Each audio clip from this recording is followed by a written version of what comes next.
इस वीडियो में हम देखने वाले हैं ट्रेडर का प्रॉपर माइंडसेट आप कैसे बिल्ड कर सकते हो और आपको क्या थिंकिंग रखनी चाहिए और मतलब जो भी फियर आती है, ग्रीड आते हैं, उसको आप कैसे हैंडल कर सकते हो। तो सबसे पहले तो मैं इसको रिफ्रेश कर देता हूँ। चलो, तो मैंने रिफ्रेश कर दिया है और अभी हम स्टेप बाय स्टेप एक एक चीज़ को अच्छे से समझेंगे। सबसे पहले तो आपको माइंडसेट कैसे बिल्ड करना है वो समझना है। जो नॉर्मल ट्रेडर होता है वो क्या सोचता है और एक जो प्रो ट्रेडर होता है वो क्या सोचता है। अब जैसे कि मान लो अभी एक नॉर्मल ट्रेडर है, वो SSNR को VSSNR समझ के ट्रेड करता है। इसका मतलब है ये थोड़ा सा वीक होता है और ये समझ के ट्रेड करता है कि ये VSSNR मतलब वेरी स्ट्रांग है, वहां से वो रिवर्सल होगा ही, बट होता नहीं है। लास्ट में जो भी मार्केट होता है उसको क्या लगता है कि मार्केट ने मुझे धोखा दे दिया। अब जैसे एक बिगिनर ट्रेडर है, उसके अंदर डर क्यों होता है पता है? क्योंकि उसके पास नॉलेज नहीं होती है प्रॉपर। आपको सपोर्ट एंड रेजिस्टेंस पता है, मैं ये मान के चलता हूँ सपोर्ट एंड रेजिस्टेंस क्या होता है। आपको सप्लाई डिमांड पता है, सप्लाई डिमांड ये दोनों पता है, ट्रेंड पता है, मोमेंटम पता है, ये सारी चीजें पता है, बट आपको सिस्टमैटिक वे में नहीं पता जो पता होनी चाहिए। अब जैसे ये प्रो ट्रेडर है, इसके पास जो नॉलेज होती है वो एकदम ऑर्गेनाइज्ड वे में होती है, एकदम सिस्टमैटिक वे में। मतलब इसको पता होता है कि अगर मुझे ऐसी सिचुएशन आ जाए, केस 1 है और कोई भी एक सिचुएशन है, तो उसमें SNR कैसा यूज होता है। फिर केस 2 अगर आ गया और प्लस उसमें मोमेंटम भी आ गया, केस 2 प्लस ट्रेंड आ गया उसमें कुछ, तो फिर SNR कैसे एक्ट करेगी। तो हर एक चीज का उसके पास क्लियर डेटा होता है कि ये वर्क कैसे करेगा। मतलब मान लो, अब मैं एग्जांपल देता हूँ शॉर्ट वाला। तो जैसे कि देख लो, अब ये नॉलेज है, एक यहाँ पे मान लो रूम है, एक ऐसी रूम है स्क्वायर की तरह, और यहाँ पे हर एक चीज अच्छे से सजाई है। जैसे कि मान लो यहाँ पे आपने कपड़े रखे हैं, यहाँ पे फिर टेबल पे कुछ चीजें रखी है, यहाँ पे चार्जर, यहाँ पे फोन है ना, यहाँ पे पेंसिल वगैरह कुछ, मतलब जो भी छोटी छोटी चीजें यहाँ पे अच्छे से रखी है टेबल पे। फिर यहाँ पे आपका मान लो बेड वगैरह है घर में, और नीचे यहाँ पे जो भी चीजें हैं कपबोर्ड में आपने चीजें प्रॉपरली अच्छे से रखी है सिस्टमैटिक वे में। और अगर आप रूम के बाहर भी चले जाओ, मान लो आप यहाँ पे हो और अगर आपको मैं पूछ लूं कि यहाँ पे टेबल पे आपने क्या रखा है, नहीं तो फिर कोई चीज का नाम पूछ लूं मैं आपको और वो चीज कहाँ पे रखी है, तो आपको झट से याद आ जाएगी कि ये चीज यहाँ पे रखी है। बट जो बिगिनर ट्रेडर होता है उसको भाई मतलब उसके दिमाग में क्लियर ही नहीं होता है कि अपने को करना क्या है। अब जैसे कि मान लो इसका रूम कैसा होता है, देखो इसमें कुछ भी रखा, मतलब कहीं पे भी कुछ भी रख दिया है, ऐसा मतलब जो भी कचरा रख के भर के रख दिया है। और अगर ये मैं अभी इसको पूछूं, ठीक है, ये है आप, ये एक बिगिनर ट्रेडर है, इसको मैं पूछूं कि ये चीज कहाँ पे रखी है, तो ये पहले बहुत टाइम लेगा कि ये चीज कैसे काम होगी, क्या कहाँ पे रखा है। तो यही चीज है कि ऑर्गेनाइज्ड वे जो आपका दिमाग होता है, जो भी आपका दिमाग है, उसमें अगर आप अच्छे से सजा के रखोगे सारी चीजें, तो वैसे ही वे में आपके बाहर भी आएगा नॉलेज। और इसी वजह से ये जो प्रो ट्रेडर की एक्यूरेसी होती है वो ज्यादा होती है बिगिनर ट्रेडर से। अब देख लो, ये तो हो गया मतलब ऑर्गेनाइज्ड वे में नॉलेज लेने के बाद उसको अप्लाई करने के बाद फिर ट्रेड कैसे करना है, अब वो समझाता हूँ। तो देखो, जो भी सीखा है, जो प्रो ट्रेडर होता है ना, जो भी सीखा है वो बंदा, मतलब जो भी ऑर्गेनाइज डेटा है उसके पास, ठीक है, ऑर्गेनाइज जो भी नॉलेज है, प्रॉपर सिस्टमैटिक नॉलेज है, ठीक है, हर एक चीज की SNR, ट्रेंड, मोमेंटम, फिर horizontal line, supply, demand, FFLC, FFL जो भी है, ठीक है, हर एक बहुत सारी चीजें हैं, SNR, VSSNR, ठीक है। तो सारी चीजों का ऑर्गेनाइज डेटा उस पे, अभी जैसे मान लो ये एक चीज है SNR, तो इस हर एक चीज पे उसने 100-500 ट्रेड्स ली होती है, ठीक है। मतलब जैसे अब ये एक चीज है तो इस पे 500 ट्रेड ली है, इस पे 500 ट्रेड ली है, 500 ट्रेड्स। फिर ये जो चीज है इस पे 500 ट्रेड्स ली है, तो फिर उसके बाद ये चीज आती है तो इस पे 500 ट्रेड्स ली है। तो हर एक चीज का उसके पास इतना अच्छा डेटा होता है, अरेंजमेंट पूरा अच्छे से, ठीक है। अब जो बिगिनर ट्रेडर होता है वो कैसे भी ट्रेड लेता है, उसको खुद को ही नहीं पता होता कि वो ट्रेड कैसे ले रहा है, ठीक है। मैं अभी आपको बताता हूँ, देखो जैसे कि ये है इसका ट्रेड का पूरा हिस्ट्री। अगर मैं इसको पूछूं कि आपने ट्रेड कैसे लिया, कभी ये क्या करेगा, कभी ये SNR पे ट्रेड करेगा, कभी ये ट्रेंड पे ट्रेड करेगा, फिर कभी ये मोमेंटम पे ट्रेड कर लेगा जो ट्रेंड के अपोजिट हो सकता है, फिर कभी कभी क्या करेगा कि सप्लाई डिमांड पे ट्रेड कर लेगा।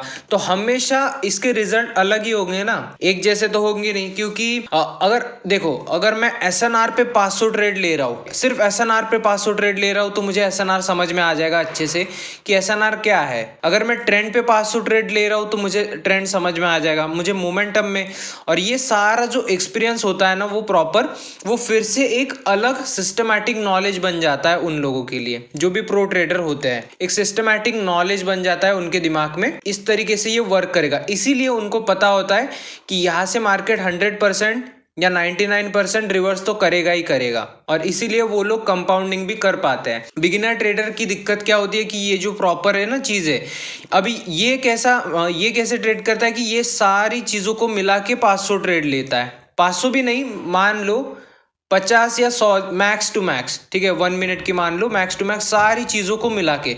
अब ये सारे कॉन्सेप्ट को अगर मिला के इतने ट्रेड लोगे तो आपको समझेगा ही नहीं कि कौन सी चीज़ ज़्यादा अच्छे से वर्क कर रही है और कौन सी चीज़ नहीं। अब ये हो गया।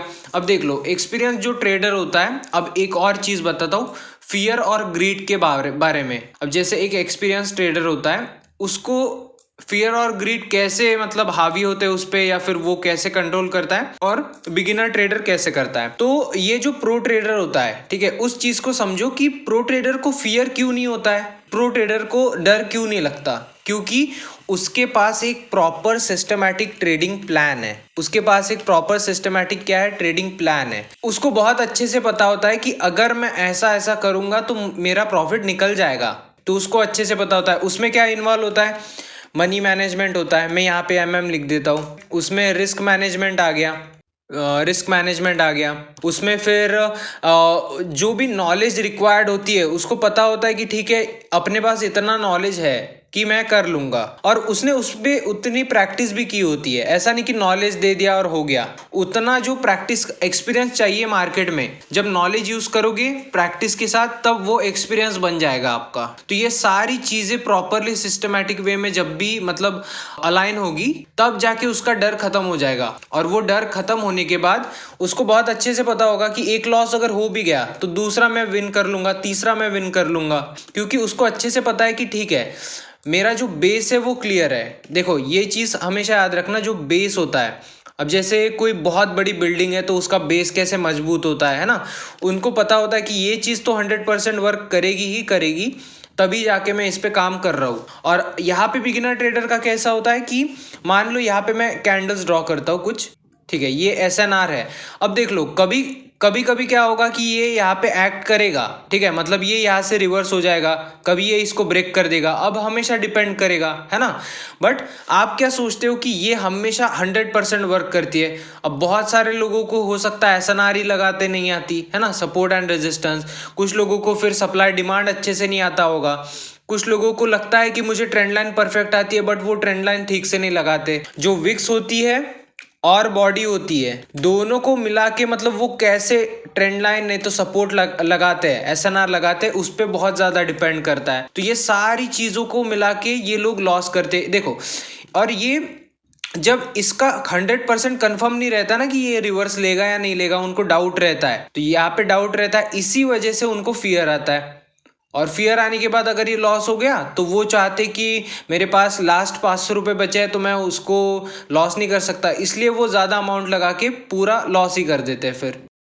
बट जो प्रो ट्रेडर होता है उसको पता होता है कि जो उसके पास सिस्टमैटिक नॉलेज है, जो उसने साल भर का मतलब उसने प्रैक्टिस की होती है, कम से कम 2 साल, एक दो साल तो करता ही करता है। पहले तो बहुत ज़्यादा लॉसेस होते प्रो ट्रेडर के भी, ठीक है, बट उसका वो जो बन जाता है ना माइंडसेट, ठीक है, कि मैंने इतनी चीज़ें सीखी है तो इतना तो हो ही जाएगा। तो ये देख लो इसका डर खत्म हो गया। अब जो ग्रीड होती है, वो ग्रीड कैसे कंट्रोल करता है, खुद के जो एक्सेल शीट्स होते हैं, ठीक है, मतलब अब देखो एक्सेल शीट तो अपने पे डिपेंड करता है अपने को बनाना है या नहीं बनाना है, बट जो भी रिकॉर्ड्स बोल सकते हैं ना, जैसे कि मान लो अगर रिकॉर्ड्स में उनको बेसिकली 10% टारगेट है और स्टॉप लॉस 15% है, तो उनका जो डेली का मतलब स्टॉप लॉस और प्रॉफिट टारगेट होता है उनको प्रॉपरली उतना ही चाहिए और कुछ नहीं, है ना। वो लेस एक्सपेक्टेशन रखते हैं खुद से, ठीक है, मतलब खुद से मतलब प्रॉफिट के मामले में एक्सपेक्टेशन कम रखते हैं, और देखो अपना बेस्ट ट्रेड देते हैं। बेस्ट ट्रेड देना, ठीक है। ये नहीं कि इसी ट्रेड में मैं पूरा 100% अमाउंट लगा दूंगा, ये नहीं। उनका वो बेस्ट ट्रेड देते हैं, जितना एनालाइज अच्छे से कर सकते हैं उतना। तो दोनों चीज़ों में आपको फ़र्क समझ में आ गया होगा। और अगर आपको ये वीडियो पसंद आई तो आप कमेंट सेक्शन में मुझे बताना। और आपको मेरे सिग्नल्स फॉलो करने हैं तो मैं डिस्क्रिप्शन में लिंक दे दूंगा, तो मेरे ग्रुप में आप ज्वाइन होके फ्री में सिग्नल्स कॉपी पेस्ट कर सकते। तो थैंक यू सो मच, ये वीडियो यहीं पे एंड करता हूँ।